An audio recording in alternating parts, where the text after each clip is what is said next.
My name is Carmine Alfiero. I'm the co-founder and music director of Terpsichord. February 2020 was a devastating time for us all. As a working musician in New York City, the life I knew changed in the blink of an eye. My friends, colleagues, and I slowly and reluctantly came to grips with a world we no longer recognized. Lights went out all over the city. On Broadway, at Lincoln Center, at Carnegie Hall, and all the other iconic venues that made our mighty city a world musical cultural center. Concerns about the deadly coronavirus officially hitting the U.S. Broadway has extended its shutdown due to the pandemic with no productions through next May. This is having a I was doubly affected at this time as my widowed mother, we had lost my father 7 years earlier to Alzheimer's, began to exhibit debilitating symptoms of a coronary disease. I left the city permanently to become her caregiver. My life's work, therefore, took on a new dimension. I had to bid a bitter farewell to the hope of ever conducting again. After my mother's funeral and the necessary preparations had been made for the sale of her house, I realized that a miracle had happened.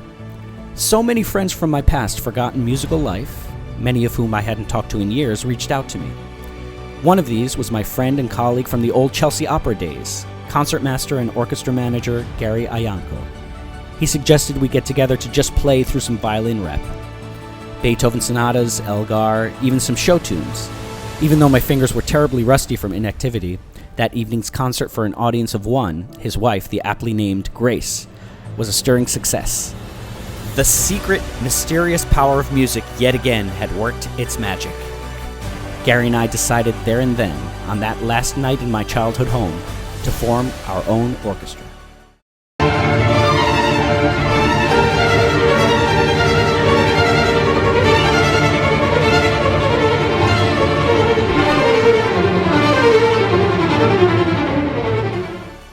On December 13th, 2022, we decided to give back.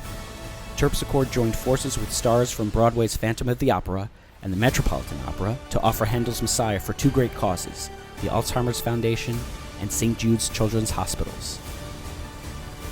Here is where we need your help. A few months ago, news broke that the Phantom of the Opera, Broadway's longest-running musical, was closing. Like the pandemic, this is forcing many performers to lose their jobs. It is Terpsichord's mission to create more performing opportunities for singers and instrumentalists. Terpsichord will perform a gala concert featuring Broadway's and opera's best in a program I like to call Crossroads. The money we are raising will go towards covering costs for the rental of the Peter J. Sharp Theater at Symphony Space, as well as orchestra player and contracting fees and publicity. I invite you all to join us for this exciting adventure. As I have come to realize yet again from the wise words of Professor Campbell, follow your bliss, and the universe will open doors where there were only walls. The success of Terpsichord thus far is a testament to this. Dreams can become reality. Become a part of this dream. May we all find bliss in the new year.